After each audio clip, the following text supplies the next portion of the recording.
Hey dear friends, welcome back my channel again. In this video I am explain how to make Google Messages default messaging app on Galaxy phones.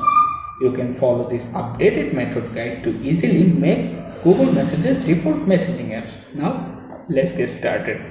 First, open the Play Store. Once the Play Store app is open, go to the search menu bar, type Google Messages and then search it. After that, make sure this Messages app is downloaded your phone.